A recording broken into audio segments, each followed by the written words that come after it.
Well, the MAGA movement and the governor may be on a collision course over who succeeds Ron DeSantis in next year's race for the GOP gubernatorial nomination. This week, Naples area Congressman Byron Donalds announced on Fox News that he was running for the Republican nomination for governor in 2026. After a lot of prayer, a lot of thoughts with my family and my friends, I'm here to announce my candidacy to be the next governor of the great state of Florida. And Sean, we have a wonderful state. I got to Florida when I was 17 years old off of a Greyhound bus with just a trunk full of clothes. And over the rest of my time in Florida, I built a family, I built a career, 17 years in financial services. I joined the Tea Party movement, was in the conservative movement. I was able to serve 4 years in the state legislature, 4 years in Congress. And I think now is the time to now take the mantle and lead our state into the future. Donalds was endorsed for governor by President Donald Trump last week. In Tampa this week, DeSantis, who cannot run again due to term limits, took a swipe at Donalds' record. You know, you got a guy like Byron, he just hasn't been a part of any of the victories that we've had here over the left over these last years. He's just not been a part of it.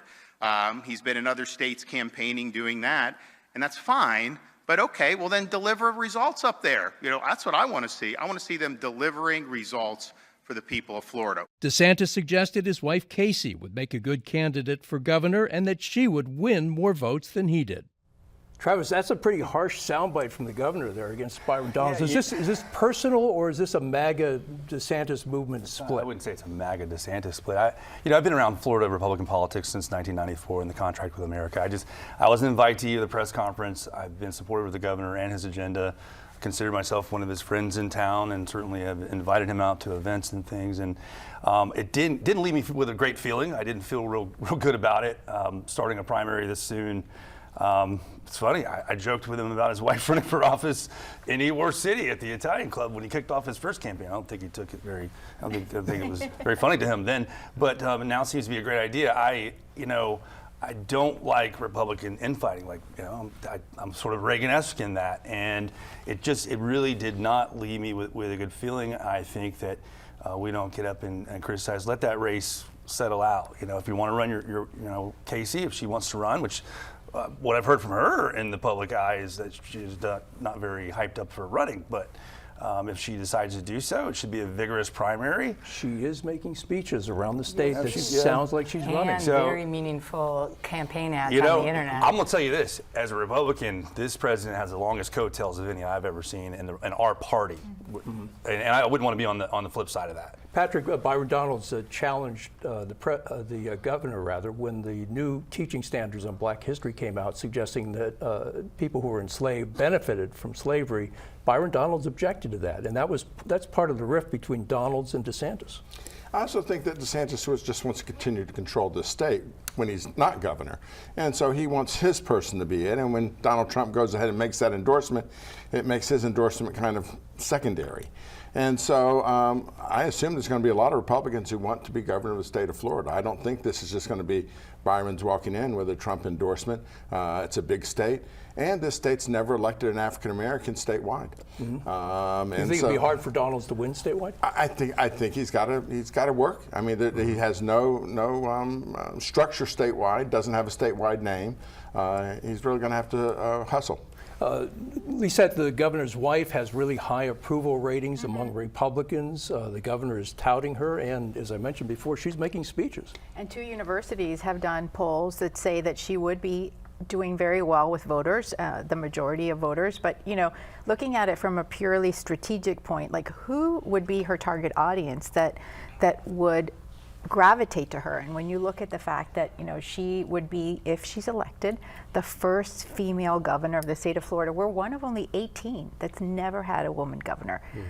That means a lot to certain voters. Also the fact that she's been working for the last 7 years, the Hope Florida initiative, working with families, helping them with training, work training, and also housing. And so there is a long line of people who know her through that and would support her. And then the other thing, she's a breast cancer survivor. She's really been out there advocating for early detection. And again, this is an audience that knows her, that respects what she's done. So strategically, there are certain audiences that do naturally gravitate towards her. And I think that that's something that opponents are going to have to chip away at one at a time. Hey, let me be clear. She'd be a great candidate, and if she's our nominee, I'd support her. I even put her name on a NASCAR in support of her when she was battling breast cancer. We put it on a pink ribbon on about 10 NASCARs, and her name on the front of one. So, I mean, I support her. You can't, though, get out of the way insurgent candidates like John Morgan, who is flirting with this capitalist third party, which probably won't fly,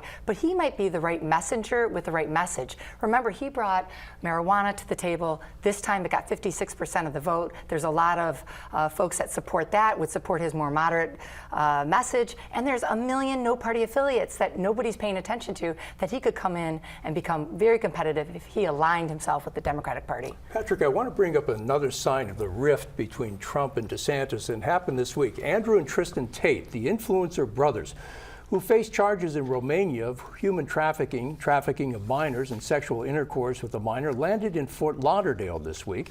Their attorney says they feel safe here now that Donald Trump is president. However, Governor DeSantis says they are not welcome.